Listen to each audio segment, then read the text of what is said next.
En esta edición de Creative Talks Podcast, se cumplieron 70 años de uno de los instrumentos más icónicos de la música, el Moog Model D. ¿Cuáles son los rituales creativos de personas como Charles Darwin, Beethoven y Tchaikovsky? Hablamos de Dormio, un dispositivo desarrollado en el MIT que potencia tu capacidad creativa a través del sueño. Y en Media, hablamos de dos de nuestras series favoritas de todos los tiempos, Ted Lasso y Succession. Disfruta esta edición de Creative Talks Podcast. Black Creative Intelligence presenta. Ok, bienvenidos a Creative Talks Podcast. La vez pasada, Fernanda, dijiste que tendríamos que presentarnos totalmente distinto, así que asumí el reto. Lo que van a escuchar es la primera vez que Fernanda, Rocha y yo tenemos en nuestras manos un Moog Model D, así que lo que escucharán es el sonido icónico que puede expresarse a través de un Moog Model D de las manos de dos personas que estamos viviendo por primera vez con el instrumento y vamos a improvisar y experimentar. ¿Estás lista, Fer? Creo que sí. Así que comencemos. Lo que hice fue descargar toda la parte sintética y digital en el iPad del Moog Model D. Así que, Fer, en este momento vas a experimentar con el instrumento por primera vez. Tengo miedo. A mí todas estas cosas me intimidan. Me provocan. Fíjate que es muy extraño porque los aparatos físicos siempre me llamaron la atención. Ya les he contado historias de cuando desarmaba juguetes y así. Pero todo lo que tiene que ver con audio digital, hay algo que, ¿sabes? Como que le tengo mucho respeto. Es algo que me inspira incluso hasta cierto temor. Pero vamos, lo vamos a intentar. Así que como les dije, vamos a experimentar ahora mismo. Fer se está acercando con sus dedos hacia la parte del iPad donde está desplegada el Moog Model D. Así que vas. No, tú primero. Va, yo voy. Este es el sonido. Vamos a intentar crear algo en este tiempo que tenemos. Nos propusimos hacerlo en 3 minutos.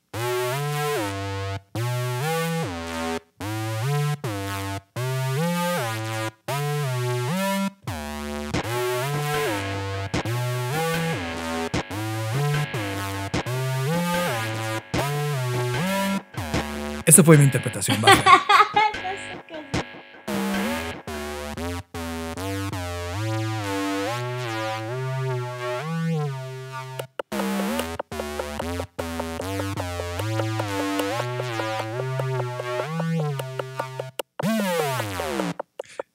Esto que están escuchando, para los que no habían jugado con un Moog, es un sintetizador que ya platicaremos más en el podcast, porque justo el inicio de este podcast se va a tratar de la historia que ha trascendido el Moog. Y muchos artistas en todo el mundo han utilizado este sintetizador para poder crear cosas increíbles. Y decidimos descargar el Moog Model D y jugar con él para saber un poco del potencial. Nosotros no sabemos nada de música, yo no sé nada de notas. Estamos de frente por primera vez con este aparato.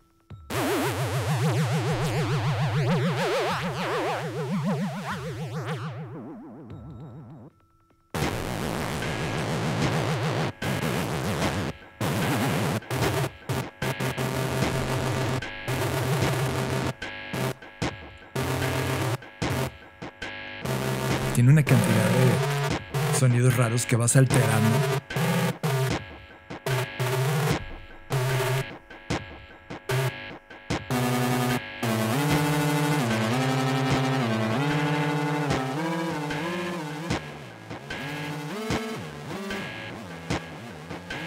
Eso suena muy dark, ¿no? Muy como nórdico, Fer.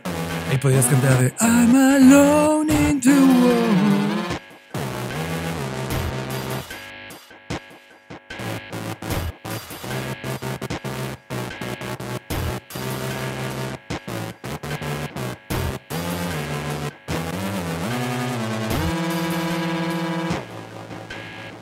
Suena como que ahí empieza Picos Gemelos la nueva temporada, ¿no? Ándale, sí. Está impresionante. Y ojo, llevamos 2 minutos jugando con el Moog. O se pronuncia mejor Moog, como, sí, la parte londinense. Moog. Do you have a Moog Model D? Porque así comenzó todo ese momento de la música. Espera.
Estamos viviendo la disrupción más grande de la historia de la humanidad, una en donde la creatividad y el desarrollo tecnológico son el centro de una revolución que lo cambiará todo, y tú la estás liderando. Bienvenidos a esta ruptura del espacio-tiempo llamada Creative Talks Podcast. Creatividad, innovación, diseño, negocios y futuros. Con Fernanda Rocha y John Black. Un podcast de Black Creative Intelligence presentado por Blackbot, Black School y Black Bull. Creative Talks Podcast. Ok, ya escucharon lo que es posible construir de forma amateur con el sonido icónico que puede extraerse de un Moog Model D. Fernanda, ¿qué opinas de este aparato? Creo que has dicho más veces Moog Model D de las que cualquiera esperaría. Hasta parece que esto está patrocinado. Ojalá lo estuviera. No. Pero ahora lo que están escuchando de fondo es una colaboración freestyle de 11 músicos, cada uno con su propio Moog Model D, para agregar capas de sonido a la composición a medida que se va construyendo. Todos están tocando dentro de una capilla histórica en Bristol, Reino Unido, y todos están dirigidos por Will Gregory de Goldfrapp, que fue una de las bandas precursoras del uso de sintetizadores electrónicos en Reino Unido y uno de los padres del sonido de la música electrónica que tenemos el día de hoy. Y también está Adrian Utley de Portishead en este experimento. Fer, la razón por la cual iniciamos así Creative Talks Podcast y la razón por la cual hoy lo traigo es porque tienes que ir al siguiente sitio. Es más, tú ábrelo. Ahorita, Fer. Es minimoogmodeld.com. Moog se escribe M-O-O-G. Es mini M-O-G-G Model D. minimoogmodeld.com. Ya que en este momento estamos celebrando el 70 aniversario del sintetizador analógico más importante de la historia, precursor de la música electrónica que conocemos el día de hoy, cumple 70 años y desde el punto de vista creativo es uno de los aparatos o instrumento que ha cambiado el mundo, ha influido el mundo, es uno de los instrumentos más importantes de la historia de la música. Por ejemplo, Bernie Worrell utilizó este instrumento como base del sonido futurista de Parliament Funkadelic. Kraftwerk empezó con Model D en el álbum conceptual pionero de Autobahn, definiendo para siempre un género completamente nuevo de música electrónica. También Gary Newman reemplazó todas las guitarras de su banda en vivo con estos mini Moogs, creando el prototipo de la música industrial que conocimos en ese momento. Y no solamente por ellos, lo ha utilizado Bob Marley, David Bowie, Dr. Dre, Radiohead, Portishead, Beastie Boys, Paul McCartney, etc. Fer, te repito nuevamente el sitio, es minimoogmodeld.com. Y Fer, cuando lo estás navegando, me emocioné totalmente. Es como esa emoción de los 90s, cuando estabas descubriendo por primera vez internet y cuando llegabas a sitios conceptuales. Así descubrí, por ejemplo, el arte de E-Boy con su propuesta de pixel art. Y este sitio que está celebrando el 70 aniversario de este instrumento es mucho más allá de lo funcional y estructurado que puede ser para posicionarte en buscadores. Este sitio es un concepto, espectacular. Al entrar sientes esta inspiración en la estética y cultura de los videojuegos y sitios web de los 90s, esta experiencia interactiva que brinda a todos los que la visitan acceso, uno, a la historia de la música que se ha creado a través de este instrumento, además de encontrar canciones, historias, sonidos, configuraciones que han marcado la historia de la música y sus aplicaciones a lo largo de toda su actividad y tiempo de vida. Y Fer, además, este sitio fue creado no solamente por las mentes detrás de toda la construcción ideológica de este dispositivo, sino también se unieron al estudio de diseño Pentagram y el equipo de desarrollos de Counterpoint e invitaron al proyecto para poder hacer esta celebración de aniversario a Yuri Suzuki, que junto con el Moog colaboró previamente con el Global Synthesizer Project del 2016 y juntos crearon este experimento brutal de sitio web. Creo que es algo que ustedes necesitan visitar. Recuerden el sitio, vayan a visitarlo mientras estoy hablando. minimoogmodelD.com es el lugar para poder hacerlo. Y creo que ante la escena creativa de la música, Fer, esto representa como el iPod para la escena de la música. Es un aparato que no reproducía, creabas. Y creo que desde el punto de vista creativo, este es uno de los grandes reconocimientos a un instrumento que cambió para siempre cómo sonaba y se creaba la música, hoy cumpliendo su 70 aniversario. Nunca te había visto tan entusiasmado o sea, han pasado 10 minutos sin que me dejes hablar. Te has ido de corrido. No sé ni qué decir. Como dije al inicio, John, a ser un amante del audio, estas cosas le sobreentusiasman. Como pueden darse cuenta, a mí no me... hasta me siento mal porque no me provoca nada. Pero lo que sí puedo decir es que está bonito el sitio. Eso sí puedo opinar.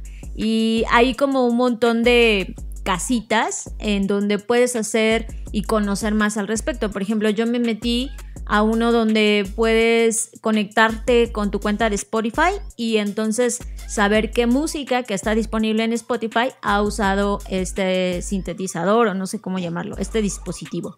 Ya no quiero decir cuál porque ya John lo ha repetido más de 70 veces, entonces, pero bueno, me gusta, aunque insisto, no es algo como que me entusiasme, pero sí entiendo la relevancia que ha tenido en la música. Y una conversación que teníamos previa al podcast, que no tiene nada que ver con esto, pero que quiero integrar, sobre que al final es muy interesante todo esto que está pasando con la digitalización de las cosas, porque se traduce todo a símbolos y a números y a letras, ¿no? Es decir, cuando tú transformas y conectas un dispositivo digital, haces que eso se convierta en un nuevo lenguaje, al final en un lenguaje de programación. O sea, a mí lo que me impacta es pensar que detrás de todos estos soniditos que hace este dispositivo solo son unos y ceros. Sí, es impresionante. Eso es lo que eso sí me impresiona, como pensar que algo que, para empezar, el sonido es una locura, ¿no? O sea, el que el sonido en realidad no exista ya es como una locura. O sea, eso ya es que ya es muy loco si lo piensas, ¿no? O sea, como que no existe el sonido, o sea, no existe, solo es una vibración y representación de las ondas que nuestros oídos son capaces de percibir, pero en realidad... Y procesar, pero en realidad el sonido no existe y eso es una locura, o sea, y que además tengamos como seres humanos la osadía de capturarlo de alguna manera y meterlo en estos aparatos, eso sí que me maravilla. O sea, por eso sí puedo entender, aunque no me entusiasma el audio, y quizás no me entusiasma no porque no me interese, sino porque quizás no lo entiendo a profundidad y entonces por eso, como dije al inicio, me da un poco de miedo incluso. Pero sí puedo entender la relevancia. O sea, que además en su momento pues tuvo toda una crítica, como toda nueva tecnología, ¿no?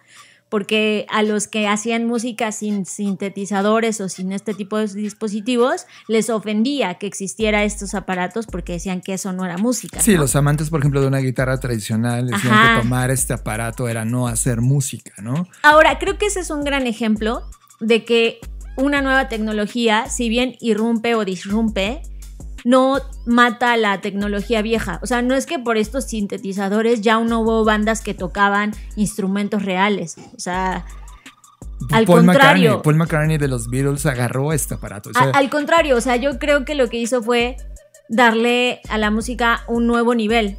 Es como un videojuego y se desbloqueó un nuevo nivel, pero no es como que desaparecieron las guitarras, ni los pianos, ni los instrumentos. Sino aprendieron a conversar juntos, Fer.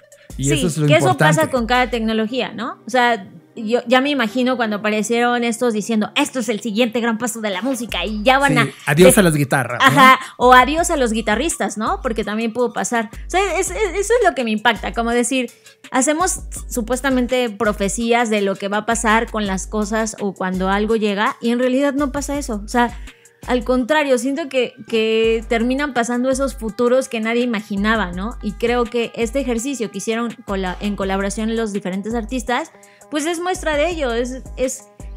No es que el sintetizador sustituyó a los músicos, al contrario, hizo que aquellos que se atrevieron a jugar explotaran al máximo su creatividad y crearan cosas nuevas. Es eso. Y estar a 70 años de ese nacimiento, de este dispositivo que fue una disrupción para el mundo de la música, primero, como tú lo mencionas, Fer, es un instrumento análogo, físico, que tener acceso a él era tremendamente costoso. Hoy, 70 años después, los que tienen hoy una tableta, un iPad, pueden descargarlo gratuitamente. Este Moog está disponible de forma gratuita.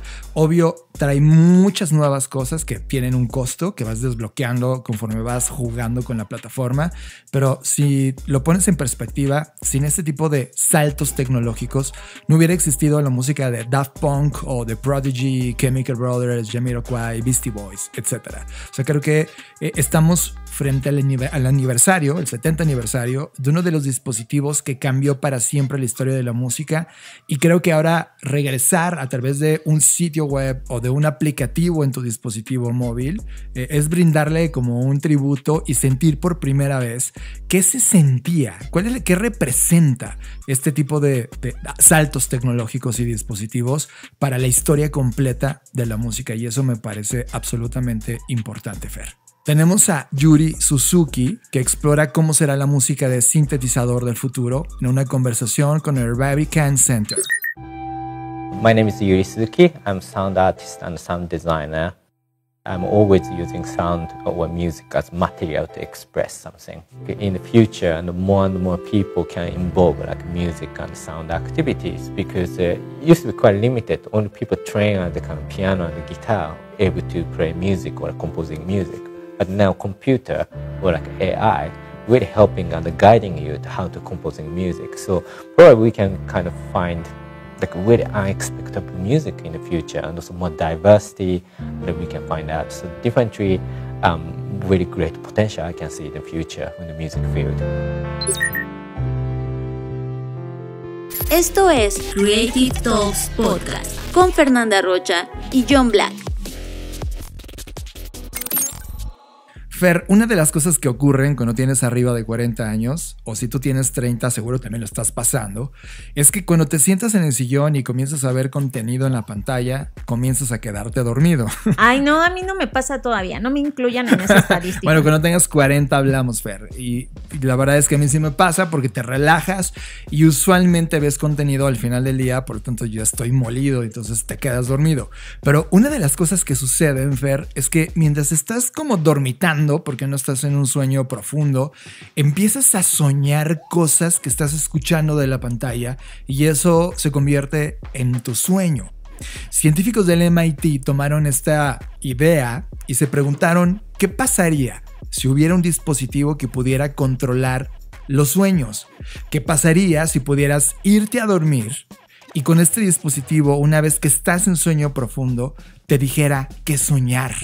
Esa es una idea que está loquísima. ¿Qué opinas? Ay, mira, es que me entusiasma porque dirías, ay, quiero soñar con que vuelo. O no sé, frecuentemente cuando era niña tenía un sueño en el que volaba y me encantaba.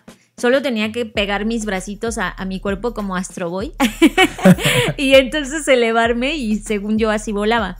Y ese sueño me encantaba. Entonces creo que de niña me hubiera encantado tener esta habilidad de decir, ay, hoy quiero soñar otra vez con ese sueño y hacer eso.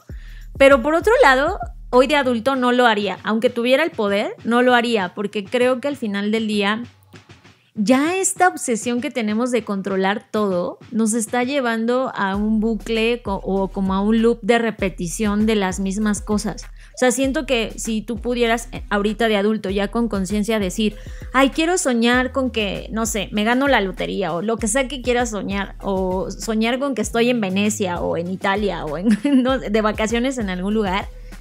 O sea, creo que volvería sin chiste el sueño. O sea, porque ya sabrías. Yo no sé, o sea, yo no sé qué significa eso, incluso para tu cerebro. Porque se supone que el sueño es pues para que tus sistemas se restablezcan, ¿no? Sí, es como cuando, recovery. Ajá, es como cuando vacías la papelera de reciclaje y vacías todos los archivos para que la memoria RAM vuelva a vaciarse y al otro día pues puedas procesar todo el mundo tan complejo como es. Entonces creo que si nos forzáramos o existiera alguna tecnología, un dispositivo, lo que fuera, para que tú controles tus sueños, o sea, no sé si el cerebro realmente descansaría o lo forzarías a trabajar incluso en la noche. Eso me preocuparía, o sea, siento como que se te funde el fusible más pronto. No sé, eso es una idea que yo tengo. Pues mira, con respeto, porque hay un tema de respeto en esta investigación que está ocurriendo, científicos del MIT tomaron todo eso en consideración y lo unieron con algo adicional, Fer. ¿Qué pasaría si, además de que soñaras gracias a este aparato lo que quieras soñar, contribuye a tu capacidad creativa? Y no se metieron al sueño profundo. Encontraron que el espacio correcto para hacer el experimento dentro de sus hallazgos es al inicio del sueño, conocido también como el N1, que es un estado cerebral ideal, totalmente ideal para esta ideación creativa. Aquí es cuando a Christopher Nolan se le prenden los ojos de... Lo que dice Inception puede ser real. Sí, puede ser real. Lo que han hecho con esta investigación es que justamente en el sueño N1 ellos empezaron a suministrar o incubar, gracias a estos protocolos de señales auditivas y sonoras, e introdujeron al cerebro en el sueño con datos y sonidos que luego produjeron ideas en la cabeza. ¿Qué hallazgos tuvieron? Mostraron un rendimiento creativo mejorado, a una mayor distancia semántica en la respuesta de tareas después del periodo de sueño N1 en comparación con solo la vigilia, sin el aparato. Lo cual significa, Fer, que estos científicos del MIT sí pudieron comprobar esta conexión que hay entre construir un sueño que controle o un sueño controlado que le ayude a la mente a fluir creativamente una vez que despierta. Al dispositivo le pusieron nombre, se llama Dormio, y justamente Fer abre la conversación sobre ¿estaremos en la antesala de una industria del sueño? Bueno, de por sí, la industria del sueño sí es algo que se ha perseguido. Todos estos, incluso ahorita el iPhone tiene esa funcionalidad, ¿no? Con ayuda de apps de complemento de salud, en la que tú te duermes con tu teléfono al lado o otros dispositivos y pueden medir la profundidad de tu sueño, la calidad del sueño, si roncaste, si hiciste algún tipo de ruido, si despertaste, etc. Creo que ya existe como tal, aunque evidentemente no es algo que ahorita todas las personas ya utilicen, ¿no? Pero yo creo que el sueño se va a volver cada vez más importante por una simple razón. Como ya hemos dicho y pues ya se sabe evidentemente, la pirámide poblacional se está invirtiendo, por lo cual cada vez vamos a ser más viejos. Y creo que sobre todo esta generación que está en la mediana edad, somos los que vamos a vivir este primer oleaje, ¿no? De la mayoría de la población siendo adulto mayor. Y eso evidentemente trae este tipo de problemas que se vuelven problemas de salud pública porque la mayoría de las personas que van envejeciendo comienzan a sufrir trastornos del sueño. Y yo sí creo que el sueño pues se va a volver en otro espacio más de venta y comercialización, ¿no? Y por eso es un poco que me preocupa. Pero por otro lado, también creo que tiene algunas ventajas. O sea, si tú puedes, sin afectar tu funcionalidad de tu cerebro en un efecto colateral, como decir, es como lo que contabas un día también en este podcast, John, de cuando te dormías pensando en el examen que tenías y como que ahí en el sueño como que algo pasaba, ¿no? Sí, justo, qué bueno que lo traes a la mesa. En mi práctica juvenil, cuando estaba estudiando en cualquiera de los niveles, esto lo descubrí más o menos como en preparatoria, cada vez que tenía un examen, lo que hacía es que la noche anterior dormía antes de irme a la cama. Bueno, de hecho, estando en la cama, daba un repaso, además de haber estudiado. O sea, esto no excluye todo lo que ya hice previamente para estudiar, pero antes de irme a la cama, agarraba un último repaso. Yo hacía acordeones, Fer, o sea, esta síntesis. El acordeón nunca lo sacaba en clase porque eran acordeones kilométricos, pero tenía todos los highlights que merecía la pena tener atención y darle un último repaso. Ese último repaso lo hacía esa noche, donde veía esto, lo leía, pensaba mucho en la respuesta y me dormía. Al otro día tenía tan fresco todo que me presentaba al examen y lograba ejecutarlo. Esto lo lleva a la práctica profesional, Fer, y muchos problemas de la vida profesional, por ejemplo, no sé, resolver el problema de un cliente que llegaba en aquel momento a la compañía. En la noche previa leía el problema, lo repasaba y pensaba profundamente en la solución hasta que me quedaba dormido. Al otro día, mágicamente en la mañana, siempre tenía una libreta a un lado, la sigo teniendo el día de hoy, para apuntar una idea final de todo eso que soñé. Es decir, cuando me despertaba, no recordando si siquiera soñé la respuesta, ya tenía la respuesta, Fer. Y entonces utilicé ese estado de sueño, que yo no sabía que es el N1, para poder controlar esa resolución creativa. Lo que hicieron estas chicas del MIT, porque son dos neurocientíficas quienes hicieron este estudio, uno es Kathleen Fanny, una de estas investigadoras, encontró que ellos no querían, el objetivo de este experimento no era alterar lo que soñabas, sino que Dormio, este aparato al cual nombraron, el objetivo era comprobar la influencia creativa que tiene si tú induces cierta información a esa parte del cerebro mientras está dormido. Y finalmente lo lograron. El estudio dice sí hay una relación directa sobre la calidad creativa que tienes al otro día y la resolución de tus tareas creativas gracias al uso de este dispositivo. Lo cual yo, sin haberlo utilizado previamente el Dormio, yo ya me inducía por años, y lo sigo haciendo el día de hoy, para resolver problemas en esa fase del sueño. Cuando tú te metes a la página del experimento, porque lo subieron a un GitHub para que esté de acceso libre, te hace una serie de preguntas, obviamente para la incubación del sueño o la sesión de incubación de sueño, ¿no? Y bueno, pues puedas ser parte de este experimento. Obviamente no si estás fuera de Estados Unidos, pero me llama la atención una cosa, que creo que es lo que está pasando hoy con muchas tecnologías.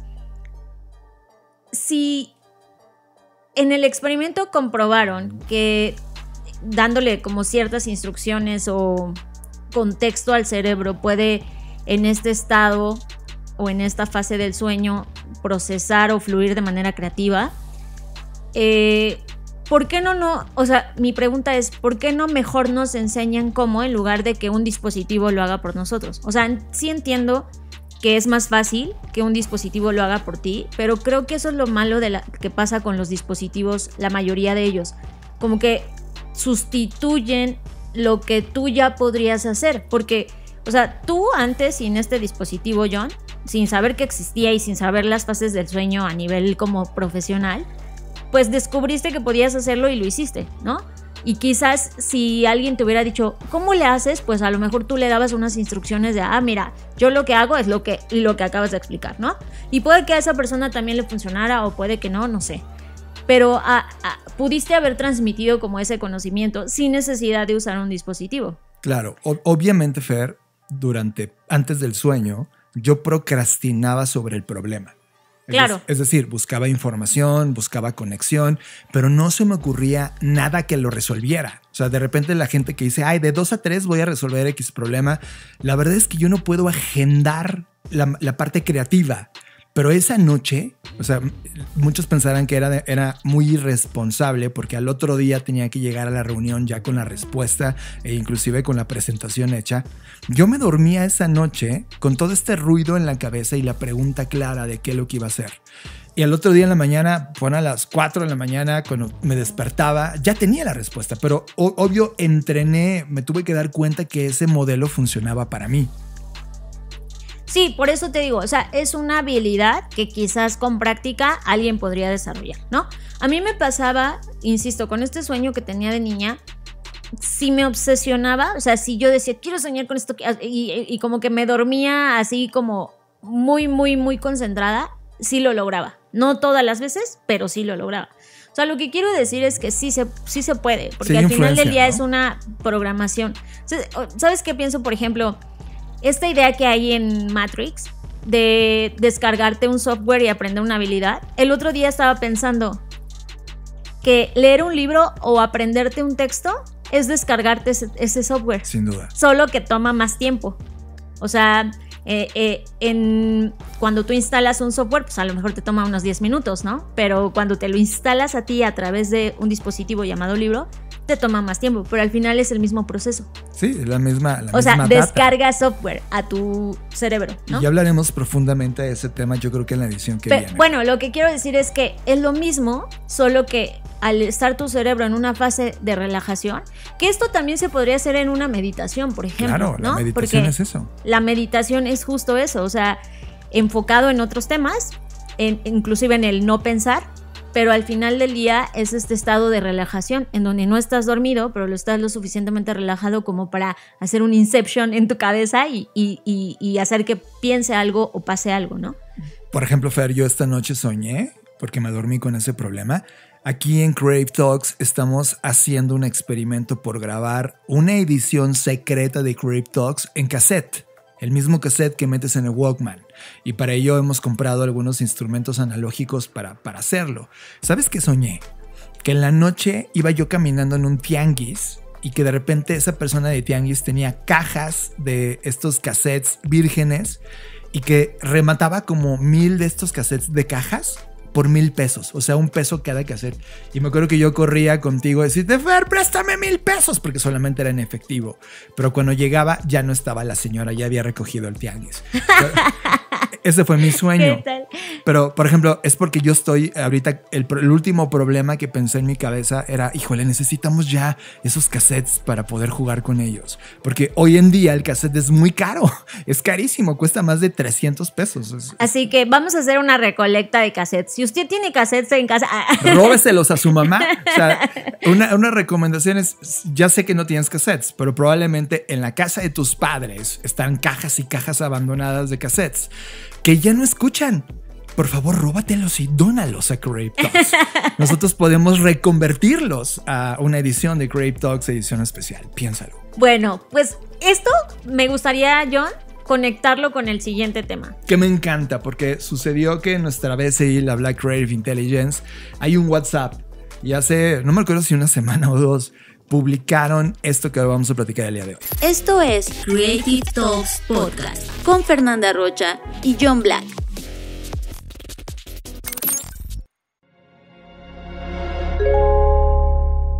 Querido futuro, con Gabriela Barkentin. ¿Cuántos bebés van a nacer en el futuro? ¿Se irá acabando la humanidad? ¿Será realidad el cuento de la criada de Margaret Atwood? El futuro de la fertilidad, de eso hablamos en este episodio de Querido Futuro. Tenemos que hacer algo más, ¿no? Porque tú estás aquí por fertilidad y es probable que después no tengas esa posibilidad. El Querido Futuro a veces nos sacude, pero en serio. Es mi época, la época de mi vida más oscura. O sea, es la época de mi vida en donde más me caí, donde nunca en mi vida había llorado tanto. Este episodio sobre el futuro de la fertilidad sacude y sacude mucho. Querido Futuro es un podcast producido por Radiopolis Podcast, en exclusiva para Podimo, la principal plataforma de podcast y audiolibros en español. Querido futuro, con Gabriela Barkentin. Escuchas Creative Talks Podcast con Fernanda Rocha y John Black. Bueno, es una visualización, una infografía de Visual Capitalist, que a mí me encanta el trabajo que hacen en esa página, porque es una recopilación de diferentes infografías con diferentes temas. Obviamente yo siempre sigo las que tienen que ver con creatividad y justo coincide en que yo estoy suscrita a una especie como de newsletter que tienen ellos y me llegan todos los temas relacionados con creatividad y ese mismo día en el grupo que John está contando de la BCI, que es un grupo de WhatsApp que tenemos con la comunidad, también lo compartieron. Entonces fue como que sí, tenemos que hablar de esto. ¿Y de qué se trata? La infografía lleva por nombre Creative Routines, que son como rutinas creativas, y lo que hicieron fue analizar las rutinas creativas diarias, como los rituales diarios, de diferentes autores y pues personajes famosas a través de la historia. Por ejemplo, tenemos de Mozart, de Beethoven, de Freud, de Immanuel Kant, de Víctor Hugo. Bueno, la mayoría son hombres, que ahí como que ¿qué pasó? Está Maya Angelou Pero está Maya Angelou representando el poder femenino, ¿no? Así pero es. Más allá del género, que ojo, pues sí, obviamente tiene que ver, pero me gusta la conclusión que yo pude extraer, porque pues eso no lo dice en la infografía tal cual, pero cuando analicé la infografía encontré un patrón, que de hecho también lo publiqué en mis redes sociales, y este patrón es que cuando hacemos trabajo creativo, pues tú piensas que necesitas estar en eso todo el día. Es decir, como decía John ahorita, si te llega un problema de un cliente, pues tú necesitas pensar todo el día en eso, respirar el problema y casi que no comer, no hacer nada más que estar en el problema concentrado. Y esto demuestra que en realidad puede que eso no sea verdad del todo. O sea, puede que esa no sea la mejor solución. Porque todos estos personajes tienen algo en común en sus rutinas creativas. Y lo común es que la mayoría del tiempo, después de dormir, evidentemente que eso es como el rubro que más horas abarca, pero después de dormir, lo que más tiempo abarca es el tiempo libre o el tiempo de ocio. Así como usted lo está escuchando. Y me gusta mucho porque creo que hoy en día, con esta hiperproductividad a la que nos debemos y casi que todos somos esclavos de nosotros mismos, sobre todo si tienes un emprendimiento, ya no eres esclavo de alguien más, pero eres esclavo de ti mismo, ¿no? Entonces creo que rompe con esta idea de que para ser productivo necesitas como que casi que sudar sangre y, ¿no? O sea, como estas ideas que tenemos de qué significa la productividad, y las rompe diciendo, oye, estas personas no solo fueron más productivas, sino también más creativas al tener tiempo libre. Y antes de dejarte hablar, John, solo quiero hacer un breve resumen de qué es el tiempo libre para estas personas. O sea, tiempo libre va desde estar en un pop bar con amigos, hasta prepararse un café con una rutina específica, pasar tiempo con sus esposos o esposas, no sé, salir a caminar, hablar con sus padres, cosas que a lo mejor en esta época podrían ser vistas como pérdida de tiempo, ¿no? Creo que ahorita el que tú digas, oye, 5 horas de mi día se lo dediqué a estar sentado viendo la nada y tomándome una copa de vino, pues dirían, güey, eres la persona más irresponsable, floja, improductiva del mundo. Pero esa aparente improductividad, ese tiempo muerto o ese tiempo libre y de ocio, era lo que les ayudaba al final del día a poder procesar mejor ideas para enfocarlas en su trabajo primal o en su trabajo principal. Y eso es algo que creo que hoy deberíamos de rescatar y volver a traer, porque esta hiperproductividad solo nos está quemando, por eso el burnout y por eso un montón de fenómenos, tanto problemas mentales, porque creemos que para ser creativos y productivos necesitamos morir en ese objetivo. Sí, estar como haciendo, produciendo. De hecho, en la escala de productividad global actual, Fer, México es uno de los top 3 países donde más tiempo gastamos trabajando, pero no significa que lo hacemos bien, no somos realmente productivos. Viendo toda la escala, hay un dato que a mí me llama la atención, que es el ejercicio físico, Fer. Y algunos de estos de estos creativos, como, no sé, Beethoven, tenía una sesión larga de ejercicio, pero el que más me sorprendió, el que de plano dije, wow, Charles Darwin le dedicaba, una vez que se levantaba, una pequeña caminata para poder hacer ejercicio. Luego a mediodía antes del lunch volví a hacer otra caminata, y luego por ahí de la tarde antes de que anochezca hacía la última caminata. Era un hombre que le dedicaba 3 sesiones al día para estar físicamente activo. Lo mismo Tchaikovsky, lo mismo Charles Dickens, John Milton, Sigmund Freud, Beethoven, Gustave Flaubert. Pero, por ejemplo, hay gente que no hacía nada de ejercicio, como Wolfgang Amadeus Mozart, que él no dedicaba nada. De hecho, en cuanto se despertaba y dedicaba muy pocas horas para dormir, se ponía a trabajar y luego, después de componía música, estudiaba música. Y luego, eso sí, se daba un largo ocio, lunch y su trabajo social de conocer personas, salir a la calle, etcétera. Y luego regresaba, una vez que venía de este trabajo social, a volver a trabajar en la noche. Las horas de sueño son muy importantes y la gran mayoría de la actualidad te dice que, por ejemplo, Elon Musk estaba durmiendo entre 3 y 4 horas. Acabo de leer un artículo que dijo estaba equivocado y ahora está dedicándole 6 horas. Creo que el promedio de horas que veo de todos es alrededor de entre 6 y 8. Oye, pero espera, ya sé que te estoy interrumpiendo, pero me quedé viendo el de Mozart y me encanta que hay un gran tramo de su tiempo que dice, después de componer, dice cortejar a Constance. ¡Qué bonito!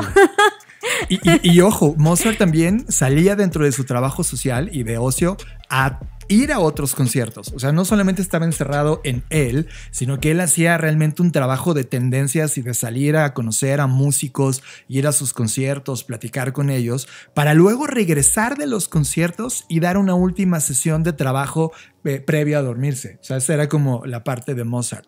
Pero la que te decía del sueño, Fer, sí. Por ejemplo, quien me parecía disciplinadísimo era Beethoven. Este tipo a las 9 de la noche ya estaba acostado. Es muy bonito lo que hacía Beethoven, porque miren, dormía de las 9 a las 6 de la mañana. Luego, de las 6 a las 6 y media, me encanta esto, es que de verdad, mira, desayunaba con café, pero el café debería estar preparado por él mismo y nada más tenía, había leído cuántos granos de café le ponía. 60 granos de café por taza. Eso era la medida que usaba. O sea, no más, no menos. Y luego se dedicaba a un non-stop, ya cafeinizado. A componer. A componer. De 6 y media de la mañana a 3 de la tarde. O 2 y media, por ahí. Exacto. Y luego comía. Y luego ya se iba a esta vigorosa charla física. Vigorosa caminata. Caminata física, perdón, y ya donde conocía personas. Y en la noche pues estaba como otra vez ya relajado. Me encanta porque en la noche se le detenía en una caverna a leer el periódico. Increíble. En una caverna, no, en una taberna.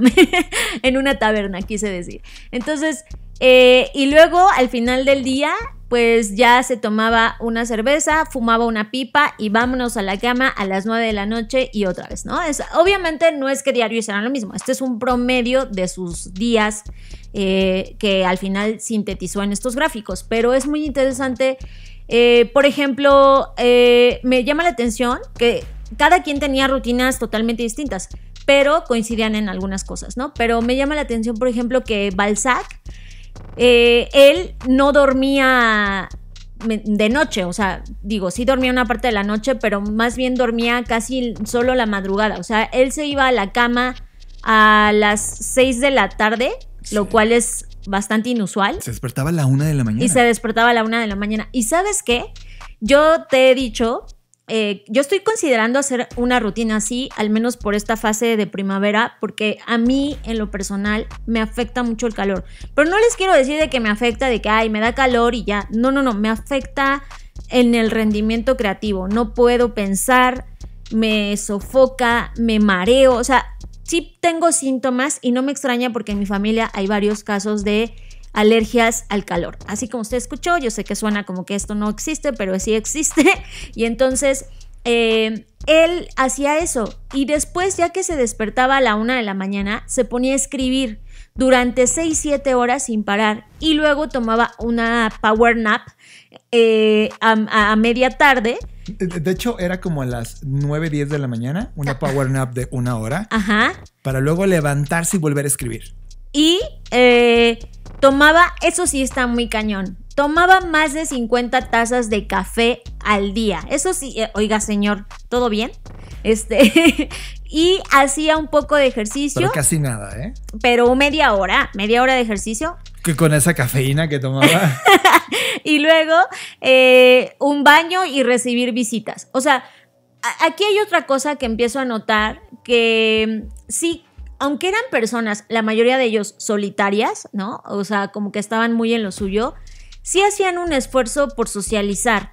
Y lo entiendo que lo hacían como parte del proceso creativo. O sea, no es porque fueran los mejores amigos del mundo, sino porque en esa socialización descubrían cosas. Y ese era su internet. O sea, no se podían meter a internet a ver qué estaba pasando. Su internet era, tienes que salir a una taberna, a un lugar, a un parque, a caminar, a socializar y entender qué están pensando otras personas, qué están viendo otras personas, qué están escuchando otras personas. Que mucho de eso lo hemos perdido, Fer, lo hemos sustituido por ver redes sociales, pero en realidad no está construyendo ni conversaciones de valor ni profundidad, sino cosas tremendamente superficiales que en ese tiempo ellos no estaban dispuestos a enfrentar porque no tenían la plataforma, así que salían físicamente a encontrarse con personas. Ahora, algo que también me llama mucho la atención es que nadie hacía rutinas. Es que me encanta porque yo no sé qué hubiera pasado si ellos hubieran estado vivos en esta era. O sea, no existían estas rutinas HIIT o CrossFit o, ¿sabes? Como estos ejercicios súper intensos.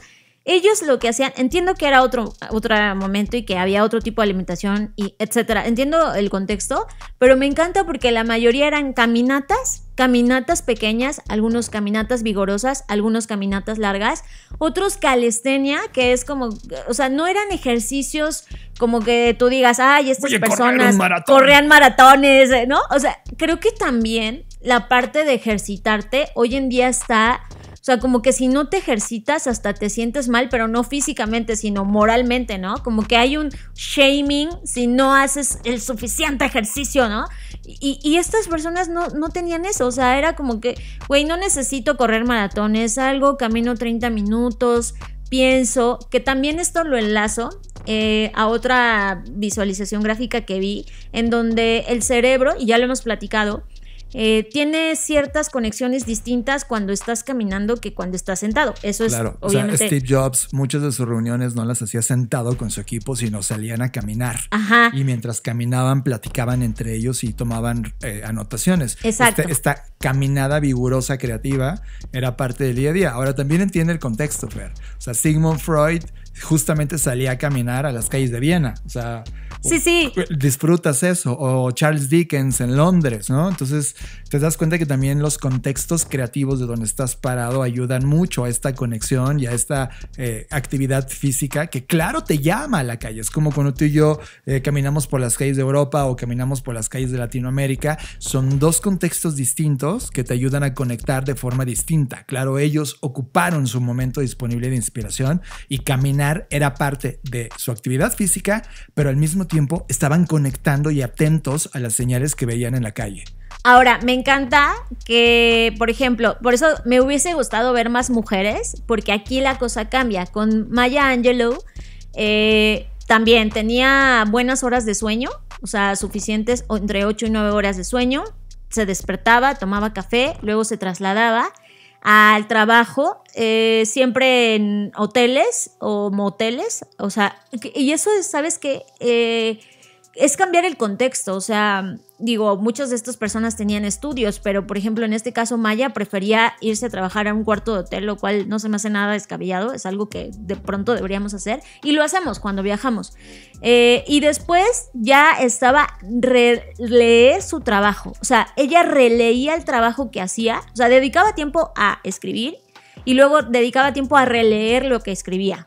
Después, un montón de horas, como 5 horas, entre que se bañaba, preparaba la cena, ¿no? O sea, no era como que hoy comes en chinga, comes sentado en tu escritorio y ni siquiera masticas bien, te empacas hasta todo. te sientes mal, ¿no? De gastar tanto tiempo en... en comer, que dices, ¿cómo que me tardé en el trabajo? O sea, quien tiene estas rutinas, sobre todo cuando estás dentro de una organización que te dan máximo 1 hora o 2 horas en el mejor de los casos de comida, pues para ellos sería impensable que tengas 5 horas de comida, ¿no? O sea, y luego me encanta porque esto es algo que yo hago mucho, no en este orden, pero yo siempre le leo a John las cosas que escribo, porque me ayuda a mí organizar mejor lo que escribo. Entonces, por ejemplo, Maya lo que hacía ya en la noche antes de irse a acostar era leer lo que ella había escrito durante ese día a su esposo. Eso estaba genial, o sea, ve cómo es otra rutina, ¿no? A diferencia de los hombres. Pero bueno, al final del día es precioso ver cómo todas estas personas que en algunos casos admiramos o al menos reconocemos que hicieron un gran trabajo creativo, pues están lejos de estas rutinas tóxicas que hoy tenemos en día. Yo no estoy diciendo que esto es la rutina creativa ideal, pero sí que veo que son rutinas que no sacrifican al ser, ¿saben? Y eso es lo que realmente me importa destacar. No es una rutina que pasa por encima de ti mismo, por la productividad. Es una rutina que en todos los casos tiene buenas horas de sueño. Nada de que el club de las 5 de la mañana. Nadie de estas personas fue del club de las 5 de la mañana. Y aún así lograron hacer trabajos creativos increíbles. Yo me quedo con la actividad de Charles Darwin. Uno, porque es un evolucionista y estoy muy atraído. ¿Confías en lo que hizo sobre sí mismo? Confío en lo que hizo él. Él tomaba una power nap por ahí de la tarde. Les digo que tenía estas 3 jornadas de trabajo físico, pero practicaba justo este tema de pensar en un problema que quiera resolver antes de dormir. Ajá. Y él, antes de irse a dormir, desde la cama, pensaba en la resolución del problema.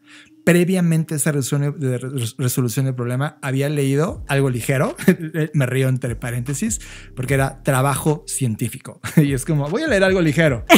Las moléculas, así, ¿no? Sí. Ya me imagino sus lecturas. Y eso evidentemente le generaba un problema o algo interesante en su cabeza, y con ese problema se lo quedaba para pensar en esa noche. Pero me encanta que antes de leer, hay que decir su rutina ya, porque la estamos trabajando. Sí, creo que mucho. la mejor, yo me quedo con la Charles Darwin. ¿Cuál es tu favorita? Híjole, vale, tú te quedas con esa y en lo que la platicamos yo te digo cuál es mi favorita. Primero, se dormía a la medianoche. O sea, ahí, ¿qué tal, a la medianoche. Pero ya estaba acostado desde las 10 de la noche. Sí, pero quiero empezar como desde las horas de sueño, ¿vale? A las 12 ya estaba acostado en su camita con su pijama de osito. ¿Tú cómo sabes? No, ya sé, eso no lo dice aquí, yo solo lo inventé. Era una pijama donde tenía changuitos, porque recuerda que estaba obsesionado. La evolución, sí. Exacto. Bueno, entonces se dormía a la medianoche, se despertaba a las 7 de la mañana, lo cual dormía 7 horas. Despertándose salía a caminar, una pequeñita caminata, después un desayuno solitario. Me encanta que también hay una cosa, John, sobre todo tú y yo que trabajamos juntos y las personas que trabajan con sus parejas, estas personas, si bien tendrían parejas o pretendientes, no había momentos que se daban para estar solos, y eso creo que es totalmente necesario, sobre todo cuando trabajas con alguien. Bueno, tenían su desayuno solitario y después se enfocaba de manera ininterrumpida en el trabajo o en algunos viajes ocasionales que tenía que hacer, ¿no? Luego leía su mail personal, escuchaba su mail, no crean un mail como nosotros, sino su correo. No tenía Gmail, su correo, su correspondencia. Sus cartas que habría. Era todo un ritual, ¿no? Era otro mail, otro tipo de mail. Sí. Bueno. Escuchaba a su esposa, Emma, leerle esta correspondencia en voz alta. Qué bonitas rutinas, me encanta. Sobre todo las cartas que eran familiares, ¿no? Sí, exacto. Sí, de querido tal, ¿no? Querido y estimado, admirado Charles Darwin, se le informa que el 19 de marzo atenderemos los 15 años de su, ¿sabes? Ajá, me imagino perfecto. Después trabajaba 1 hora y media. Y ese trabajo lo hacía en una caminata. O sea, era como que trabajo caminando. Eso también me parece. Y ojo, salía con su terrier, su perrito, su fox terrier, Polly. Ay, qué hermoso. Luego tenía otra caminata corta. O sea, estaba caminando y pensando, y luego caminando sin pensar o relajado, digámoslo así. Luego un lunch. Después leer el periódico, escribir cartas. Después la power nap que decía John a media tarde. Luego su tercera caminata. O sea, me encanta su rutina de que dormir, caminar. Después trabajar hasta perder la razón. Pero durante 1 hora. O sea, intenso pues, ¿no? Después tiempo ahí como de descanso. Leía novelas con Emma. Yo creo que la leía en voz alta, ¿no? Ajá, que eran novelas que también tenían en proceso. Sí. Luego un tecito con un huevito, que era como su merienda. Después jugar backgammon con Emma. Ay, qué hermoso. Te quiero mucho, Charles Darwin. Y luego leer una lectura, como decías John, ligera, científica. Pensar en los problemas de la vida. O el problema más importante, y a dormir. Y a dormir. ¡Qué gran rutina! Es que la verdad creo que sí es una de las ganadoras desde mi perspectiva, Pero para no copiarte y digan, ay, pues es que qué chiste, voy a decir otra que me parece bastante sencilla, pero no por eso no interesante. Sigmund Freud. Me parece muy interesante que también dormía a las 12:30, 1 de la mañana, despertaba a las 6, o sea, dormía 6 horas, desayunaba, se hacía la barba, después tenía sus pacientes, ¿no? Y me encanta porque fumaba hasta 20 cigarrillos, no la parte de fumar, pero pues todos tenían vicios, ¿no? Ya fuera cualquier vicio, pues todos tenemos vicios, eso sí es innegable. Después tenía un gap time, o sea, era como que tiempo ahí. Era como un tiempo comodín que tal vez utilizaba porque en este análisis de pacientes a lo mejor se extendía 30 minutos, pero si no, tenía este tiempo muerto que utilizaba previo para hacer el lunch. Ajá. Entonces como que se daba, ay, acabé antes de lo planeado, o ups, voy a ocupar estos 30 minutos, 1 hora que tengo para usarla de comodín. Luego caminaba alrededor de Viena. Lo que te dije, estos estaban rodeados de una infraestructura y una arquitectura tremendamente interesante para ellos y lo utilizaban. Luego tenía otras horas de sesiones y consulta. Y después me encanta porque pues jugaba con su esposa o con su hija, jugaba. Todos le dedican tiempo al playful, a esta parte, ¿no? Como de jugar, Sí, a veces jugaba, a veces volvía a salir a caminar con su esposa o su hija. Uh-huh. Y después leer los periódicos, leer y escribir para journals, que son tanto periódicos como revistas científicas, etc. Y acababa a la 1 de la mañana. Y acababa a la 1 y otra vez a dormir. O sea, al final del día, lo que queremos resaltar de esta infografía, que por supuesto vamos a compartir en nuestras redes sociales, es que no se compren la idea de que la hiperproductividad y tener que sangrar y sudar sangre y no. Eso los va a llevar a una mejor vida creativa. Yo creo que por el contrario. O sea, estas personas tenían... Y además, ¿sabes qué, John? Creo que la bendición que ellos tuvieron de su momento es que no había esta sobresaturación de información. Entonces, no tenían la necesidad o este FOMO de decir, tengo que estar al día con todo. Yo, por ejemplo, estas últimas 2 semanas silencié un montón de palabras en mis redes sociales porque ya me estaba atormentando, y estas frases de la IA no te va a quitar el trabajo, te lo va a quitar quien sepa manejar la IA. O sea, yo ya me tenía harta ver esa frase en todos lados, ¿no? Y yo dije, cancelar esto. También de, ¿sabías que la IA solo es la punta del iceberg? O sea, era como, güey, no se pueden... O sea, siento que todos los titulares los está haciendo la misma IA porque eran los mismos para todos. Entonces yo lo que hice fue como cancelar todas esas palabras. Y no sabes qué pasa, no me perdí de nada. No es como que, ay, no manches, me perdí de miel. O sea, creo que a veces es una ilusión también esta idea de que me voy a perder de las últimas 80 apps que salieron esta semana y qué voy a hacer. Y después no va a pasar nada. Gracias por decirlo, Fer, porque en la rutina de estos, para nada, nadie estaba interesado en leer las noticias en la mañana. No. Lo leían o en la tarde o al final del día, lo cual ya hablaba de un retraso de al menos 24 horas. Pero era como, ay, eran sus papitas, así como sí, de... es como, y además basuritas. No va a cambiar nada. O sea, no va a cambiar si las lees a primera hora y eres el primero en enterarte. Exacto. De verdad no va a cambiar nada. Exacto. Y estuvo interesante porque no estaba eso, no estaba en su panorama. Ahora, anteponiendo estas rutinas creativas contra lo que dijimos sobre crear y ser predecible en tus acciones, esto es interesante porque puedes ver más o menos qué hacían estas personas para despertar su creatividad, pero eso no significa que su día tras día era una calca. Ajá, por eso me gusta que la infografía dice daily rituals, que son rituales diarios, exacto, más no hábitos o exacto, escritos en piedra. Porque esto es un promedio. La visualización es un promedio de lo que pasaba en su día a día, pero no significa que todos los días a la misma hora lo hacían. Que es justo la crítica que hicimos. Nosotros no estamos a favor de los hábitos, estamos a favor de los rituales. Construye mucho más y culturalmente es más valioso un ritual. Inclusive hay un apego emocional increíble que estar forzado a hacer lo mismo todos los días.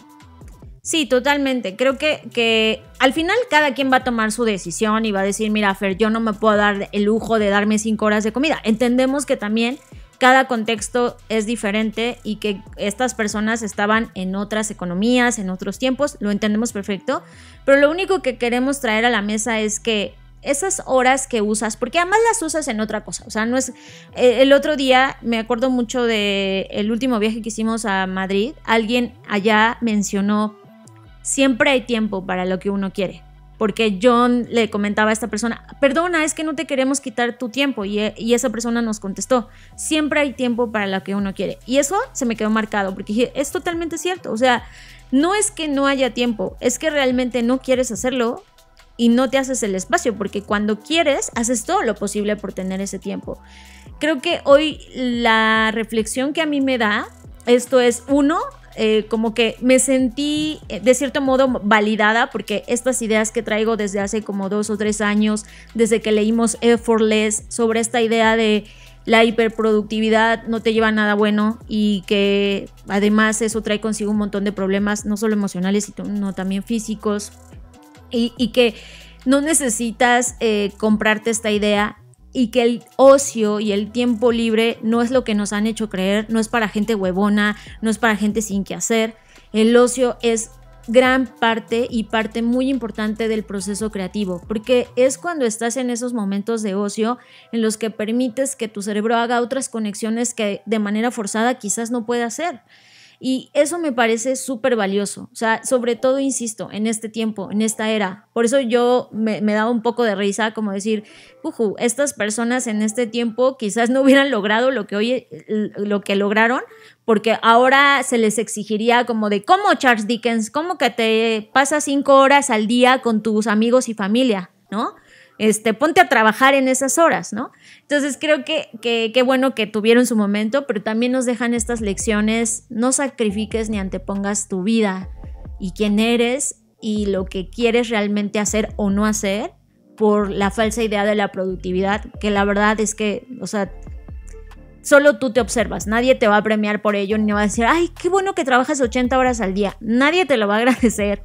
Es tú mismo y es tu tiempo el que te lo va a recompensar o no. Entonces piensa eso, creo que eso es lo importante, es cómo estamos invirtiendo nuestro tiempo, de nueva cuenta, se trata de eso y de qué es lo que nos está llenando más y lo que nos está dando más satisfacciones.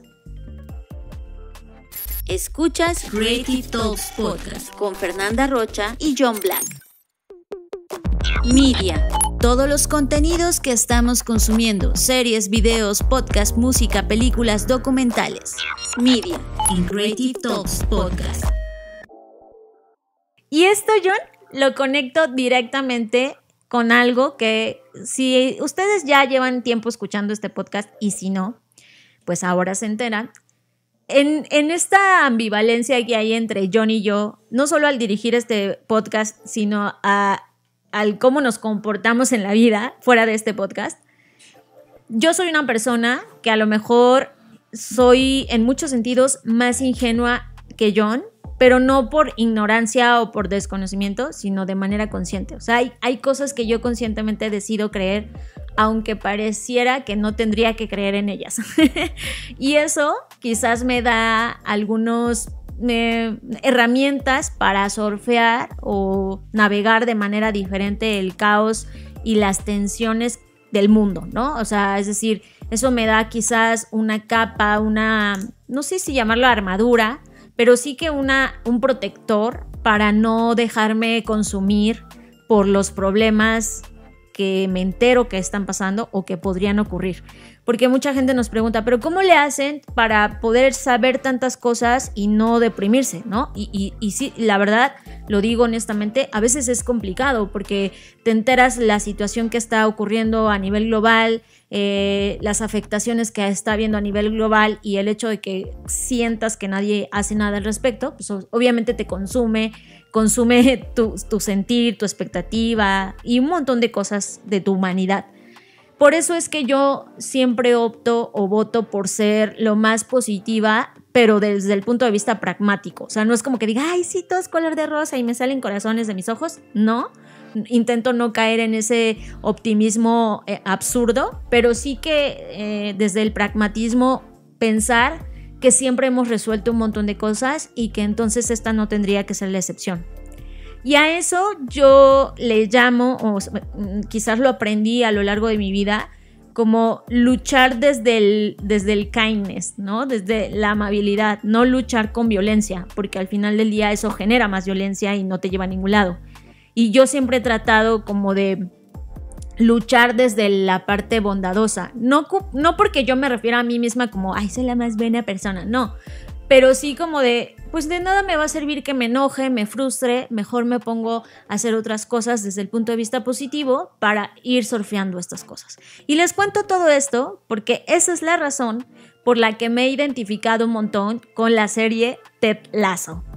Quien no ha visto esta serie, pues póngale ahorita pausa a esto porque seguro se nos va a escapar algún spoiler y no lo hacemos a propósito, pero lo que queremos usar no es contarles acá de qué va la serie, porque eso ustedes lo pueden averiguar viendo la serie, pero sí de algunas lecciones que para mí o para John esta serie ha dejado. Y para mí es una serie perfectamente escrita, y no solo eso, sino que creo que en un mar donde hoy todo es distopía y fuera de la ciencia ficción vemos un montón de propuestas pues que no pareciera que no van a ningún lado.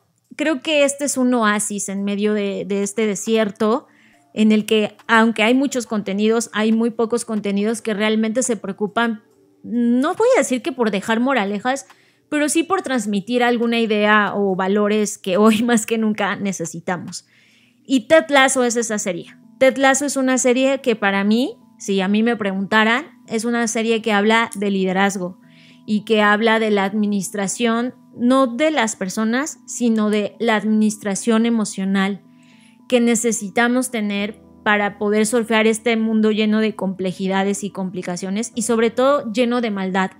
Y sé que evitamos muchas veces hablar en este podcast sobre la moralidad y qué es bueno y qué es malo, pero creo que esta serie sí lo amerita. O sea, aquí te habla de la maldad desde el punto de vista de valores negativos, ¿no? Como la envidia, el egoísmo, como que esta idea de saltar o pasar por encima de quien sea para lograr tus objetivos, contrastado con un liderazgo que hace Ted Lasso, el personaje principal, que siempre lidera desde la bondad, desde esos valores de nunca pasar por encima de nadie. Me encanta que desde el primer episodio es I believe in belief, ¿no? Creo en creer. Y ese tipo de expresiones me parecen maravillosas porque aunque pareciera como que, no sé, como un coco wash o no sé cómo llamarlo, o que, aunque pareciera como, ay, eso es imposible, yo sí creo y afortunadamente, y ahí sí me considero una persona afortunada, he tenido la fortuna de conocer gente que es así. Y quizás también por eso creo, ¿no? Porque a lo largo de mi experiencia, obviamente me he topado con todo tipo de gente y si tuviera que hacer un promedio seguramente gana el grupo de personas que me lastimaron, que me hicieron daño profesional y personalmente, pero ese otro 20% que no fueron esas personas, sino las que me tendieron la mano, las que me ayudaron, las que me enseñaron cosas, son las que hoy atesoro y digo, es que existen esas personas, ¿no? Y por eso Ted Lasso me lleva a esos lugares donde me hace reír, pero me hace llorar. O sea, en un episodio te puede llevar a reír y llorar porque habla sobre las emociones humanas, sobre cómo todos al final del día estamos tratando de lidiar con lo que hacemos, con los dolores que sentimos. Y este último episodio me dio justo en el corazón porque habla de los padres. Y casualmente fue en un momento en el que nuestros padres acababan de visitarnos y al otro día vimos el episodio y muchas cosas me hicieron sentido, sobre todo cuando citan un poema que habla sobre, sí, los padres te joden, pero a ellos también los jodieron y los jodieron sin intención. Y eso me hizo sentir muchísima empatía, ¿no? Y creo que ahorita hasta siento emoción porque al final lo que la serie trata de decir, según yo, es que a pesar de todas nuestras vicisitudes, que tenemos un montón como humanidad, siempre hay alguien que está dispuesto a ayudar y a resolver las cosas desde la bondad. Y eso me da, de verdad, un montón de ilusión, porque yo creo en eso. Deberían estar viendo los ojos de Fer, está a punto de llorar. Miren, hay series que vale la pena solo meterte a ese canal o esa plataforma por ese contenido y vale la pena pagar por ese mes si te sientas en un mes y consumes todo lo que hay. Ted Lasso es de esas series. Creo que una vez ya... ¿Cuántas temporadas hay? ¿4? ¿3? No sé, esta es la 4ª según yo. Ok, todas las temporadas que haya. Ya las hemos visto, estamos a nada de ver el episodio final. Creo que esta es la 3ª. Bueno, no sé qué número, pero van como... Falta un episodio y se acabó, ¿no? O sea, ya no va a haber más Ted Lasso. La forma en la que entramos a Ted Lasso es desde el punto de vista de la comedia y enlazada a uno de los deportes más importantes del planeta llamado fútbol, soccer. La ecuación pareciera restringente, es como de, no quiero ver nada relacionado a fútbol ni nada que me haga reír relacionado a fútbol, porque de repente en América Latina tenemos ese mismo referente con Club de Cuervos y no necesariamente la gente estuvo de acuerdo con ese contenido. Pero este contenido es brutal en términos de las lecciones, aunque no busca aleccionarte nada, sí toca los problemas que uno experimenta mientras vas creciendo en este planeta. O sea, esto le habla a personas de 30, 40, 50 años sin problema y aborda desde los problemas de pareja, los problemas profesionales, los problemas de familia, los problemas de vida, los problemas políticos y económicos, los problemas de competencia, etcétera, desde un nuevo liderazgo. Y el liderazgo yo lo puedo concentrar en una frase. Aquí hemos hablado mucho de esta posición de amateur profesional. Ted Lasso es un amateur profesional. De hecho, su postura como director técnico de un equipo de fútbol, él entra al fútbol sin saber nada de fútbol y después de llevar todas estas temporadas al interior del equipo que dirige, sigue sin saber fútbol y sigue descubriendo todos los días cosas. Inclusive en un viaje que hizo a Ámsterdam con su personaje, descubre la fórmula del fútbol total que Pep Guardiola perfeccionó en la actualidad, porque esto realmente está amarrado al presente. Hay momentos que ocurren dentro de la serie que ocurren en la vida real. O sea, históricamente como humanos los hemos visto. Eso también es lindo. Eso también es lindo, como que empezaron a enlazar la vida real con la vida ficticia de la serie. Exacto, y pareciera que están entrelazadas y hay un entendimiento más grande.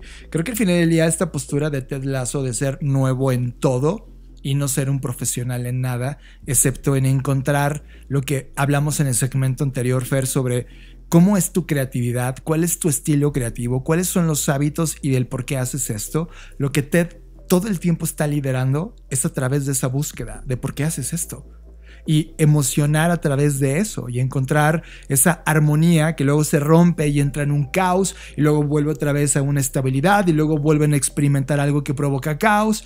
Pero estos flujos de ida y caída y de que todo está bien a pesar de que sea un caos en lo personal y en lo profesional te deja una deliciosa conocimiento sobre cómo abordar problemas.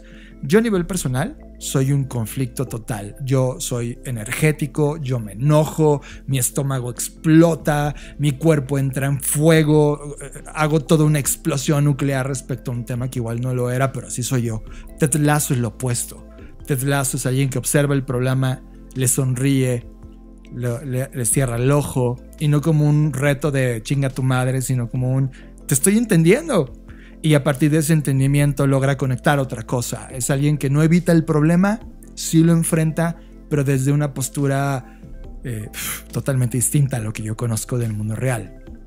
Después de ver Ted Lasso, todavía falta el último episodio, es inevitable no reír, es inevitable no emocionarte, es inevitable no encontrar estas similitudes que hay en tu vida al respecto. Y Fer, en la semana, en el mundo real, ya fuera de Ted Lasso, viendo algunos de los videos que están en YouTube, por ejemplo, algunas veces pongo peleas de estas de deportes de pero Faitelson, ¿sabes? Estas peleas de conductores peleándose por un equipo novelas de hombres, les digo yo. Sí, salió por primera vez uno de ellos, que era uno de los más gritones, Fer, en una postura tranquila y diciendo, mira, como Ted Lasso dice, y sacó una referencia de Ted Lasso y se acabó la discusión.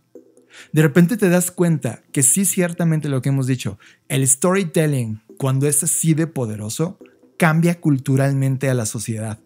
Creo que la llegada de un Ted Lasso al storytelling sí cambia a la sociedad. Por lo tanto, si tú no has visto Ted Lasso, y una vez más te decimos, nadie nos paga nada por decir lo que aquí decimos en este podcast, sí necesitas verlo desde el punto de vista de contrastar otro punto de vista que igual puede complementar totalmente al tuyo. A mí Ted Lasso, Fer, se convirtió ya el cierre. No hemos visto el último capítulo, como les decimos, pero ya sin verlo se ha convertido en una de las series más importantes de mi vida y que sin duda regresaré varias veces a lo largo de mi vida a recuperar ciertos episodios o ciertos capítulos que están llenos de respuestas. Ahora, y para cerrar este episodio, contrario a esto, del otro lado tenemos a Succession, que me encanta porque es la antítesis de Ted Lasso, ¿no? O sea, nos habla de este mundo rapaz, este mundo agresivo, salvaje, violento, grotesco, asqueroso, de los medios, la riqueza, la opulencia, el lujo y todas las cosas que evidentemente no habitan en Ted Lasso, ¿no? Pero que al final del día también están ahí. Y eso es lo fascinante de este mundo. O sea, está pasando todo al mismo tiempo, siempre. O sea, no existe una sola realidad, y menos ahora, con tantas cosas ocurriendo, ¿no? Y me encanta porque también refleja otra parte en la que me da mucha risa que la gente dice Team Kendall, Team Sheep, y es como, el otro día ponía un tuitero que me encantó porque sí fue totalmente real, es como, a ver, cállense, nada de Team Sheep ni Team Kendall, todos estamos más cerca de Greg y de Tom. Y es totalmente cierto, ¿no? Porque ¿cuántos de nosotros somos millonarios o billonarios? Pero más allá de que si nosotros no somos millonarios, lo increíble de Succession es que aunque tú no seas millonario, te identificas con algo que está ahí, aunque seas pobre o que seas rico, y son las emociones humanas, ¿no? En donde no importa todo el dinero que tengas o todo el poder que tengas, creo que la serie más que de dinero habla de poder. Aunque tengas todo el poder del mundo, te sigue doliendo los mismos dolores que le duelen a todos los mortales, que es la falta de amor o el desamor, la falta de comprensión, un abrazo, un amigo, ¿no? Alguien en quien confiar. Y eso... Un te amo. Un te amo. Y eso me parece sublime, porque es lo que nos tiene aquí todo el tiempo en esta serie llamada Humanidad, en la que es muy emocionante y a la vez muy escalofriante estar vivo en este momento. Pero eso es lo que nos toca vivir y eso es lo que está pasando, y me alegra que estas dos series están perfectamente escritas. Creo que el trabajo que han hecho los escritores con las dos series es brutal. O sea, hace tiempo, yo creo que la verdad, desde Breaking Bad, yo no veía algo tan bien escrito. O sea, estas dos series creo que con el tiempo, como un buen vino, se van a ir maridando, se van a ir fermentando hasta que obtengan el reconocimiento que hoy tienen series como, no sé, Los Soprano, El Padrino, ¿no? Que me recuerda como a esto, sobre todo Succession. Soprano, sí. Ajá. Entonces, me encanta lo que está pasando hoy en el mundo, que en medio de este mar de contenidos, donde hay millones de contenidos que nadie ve y que nadie nunca va a ver y que están ahí en medio de la nada, están estos otros contenidos que acaparan masas, pero que al final del día dejan en la mesa, si quieres tomarlo, un montón de lecciones sobre lo que es el mundo, ¿no? Porque además, pues Succession está basado, no totalmente, pero pues sí en la historia de los dueños de Fox, por ejemplo, ¿no? Sí. O hay muchas similitudes ahí en donde ves lo grotesco que significa el poder y la que la gente está dispuesta a hacer por tenerlo. Y además, Fer, que cuando ves Succession, nosotros hemos estado muy cerca de esas familias. Sí, es lo más cañón. Y podemos validarlo. Es así la dinámica de poder al interior. Es así el cómo se logra ver a los que van a heredar el negocio y los que están rodeando como lobos y los que solo están por intereses económicos o intereses de poder o de influencia. Esa dinámica es desgastante. Tú y yo saliendo de esas élites donde evidentemente abortamos el estar ahí. Es como no, esto no nada que ver. La pregunta de nosotros es ¿qué suerte tenemos de llegar a casa y estar tranquilos y dormir bien frente a esa fotografía social, económica, política, etcétera, que mata? Succession, Fer, es mi sueño más profundo de cuando Fátima Cristiet Fernández, esta gran escritora mexicana sobre medios de comunicación en los 90s, hablaba sobre qué pasaba con el poder que había en los medios de comunicación, o con Naomi Klein hablando sobre el poder de las industrias o las compañías. Aquí está, Succession lo retrata. Es como todos esos libros de los 90s que preguntaban qué está pasando con el capitalismo, llega a su auge narrativo en esta serie. Para mí, Fer, esta es una de las top 5 más importantes de la historia. O sea, no sé cómo acomodarlas. Me hace falta ver muchas que están en ese top 5. La más importante, la que acabas de decir, Los Sopranos. Yo no he visto de Sopranos. Creo que al verla podría entender, y tratando de entender el momento en que sale de Sopranos, qué está pasando con el mundo en ese momento. Pero Succession se ha convertido en una referencia total. Igual, como dijimos con Ted Lasso, son de esas series que vale la pena pagar el mes entero por ver todas las temporadas de un solo golpe o el tiempo que te tardes. Y de hecho me gustaría cerrar con esto, John, que mencionas. Hace poco se publicó un ranking llamado el ranking definitivo de los 50 mejores series de todos los tiempos.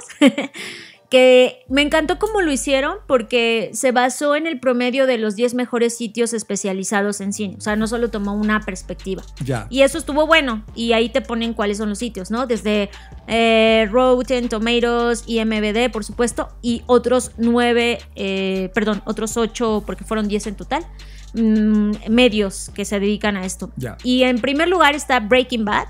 En segundo lugar está Game of Thrones. También y me encanta porque Chernobyl está en el tercer lugar y es una serie más nueva. Sí. 4 está Los Sopranos. Y en 5 es una serie que no he visto porque también he visto muchas veces. Así Six como Feet recomendada. Under, No, Band of Brothers. Ya la vi, es brutal, Fer. Esa no la he visto. Esa y The Wired son brutales. The Wired está en sexta lugar. Ya, The Wired es brutal. Better Call Saul está en séptimo. Stranger Things en noveno. No, y yo Sherlock. Yo creo que entra en el top 5. O sea, alguien de ese top 5 tiene que bajar. Sí, y yo estoy segura, o sea, obviamente están en el top 20 de Office y todas estas. Ahorita Succession, está en el lugar 18. No. Pero obviamente eso se tomó cuando apenas estaban entrando a esta temporada. O sea, no vale porque es una desventaja que te califiquen si no has acabado, ¿no? No, y además la repercusión cultural que tiene Succession todavía no ha sido sentida. Está sintiendo. Por eso digo que esto va a ser con el paso del tiempo. Me acuerdo que cuando, no sé, Los Sopranos en su momento no fue la mejor serie de su momento, sino hasta después, ¿no? Sí, entonces, porque madura con el tiempo y se siente la ola cultural una vez que termina, una vez que hace su nota final, su melodía final. Y esto, vaya que Succession, si acabara hoy, también Succession, grabamos esto cuando hace falta un capítulo por ver, pero si acabara hoy, Fer, sería una obra maestra, es magistral. Y además la música, por favor. Es icónica. Escuchen el soundtrack. Ahora, Fer, te voy a hacer una pregunta interesante. Tanto de Ted Lasso como de Succession, y iniciamos con Ted Lasso, ¿cuál es tu escena favorita de Ted Lasso que se te viene a la mente ahora mismo? Justo la escena donde da este speech y habla de I believe in belief. Esa es una de mis escenas favoritas. Hermoso. A mí me encanta cuando en esta última temporada está, porque Ted Lasso viaja con un amigo suyo que salva, luego te enteras en la historia cómo es que lo salva y por qué son amigos. Pero el hijo de Ted Lasso, que es un niñito de 8 años, 9 años, lo visita. Él vive en Estados Unidos porque Ted Lasso ya no está con su esposa, se divorciaron. Están en ese proceso, están separados. Y su hijo eventualmente se mueve a Londres para estar con su papá. Y mientras él está en el teléfono, de fondo, a la salida de un bar, a la luz del día, está tocando la canción de los Beatles, Hey Jude, que es uno de los íconos que a nivel personal me mueve. Y investigando un poco de quién cantaba en la serie, es un músico que se llama Alex Vargas, que toca música y que lo utilizan en la serie y es increíble. Y todo lo que ocurre en esa escena, la conversación y de cómo ese momento, Hey Jude, si yo te recuerdo a ti, ¿en qué parte de tu vida que has vivido ha habido un momento Hey Jude donde terminas cantando con todos na na na na na na? Ese momento estoy seguro que lo has vivido, y si no lo has vivido te hace falta vivir algo interesante. Ese momento Hey Jude ocurre en la serie y se me salieron lágrimas porque es hermoso. De repente estamos y uniendo todo lo que platicamos en el podcast. gastados, metidos en la productividad, en cómo resolver y pagar las deudas, metidos con todos los proyectos profesionales y tu futuro personal y el ruido del mundo y la depresión y la economía y toda esta mierda que te está matando, y de repente no te das cuenta que hay un momento, hey Jude, que te estás perdiendo. ¿Cuál es ese momento? ¿Cuándo vas a dejar de parar ese ruido y dedicarte a disfrutar esos momentos, hey Jude? Ese momento de la serie me encantó. Eso es lo de Ted Lasso para mí. Now, for the love of God, will you get back to that pub and sing Hey Jude with your boy? Mercy buckets, boss. De rien, Coach Lasso. Hey Jude. Na, na, na, na.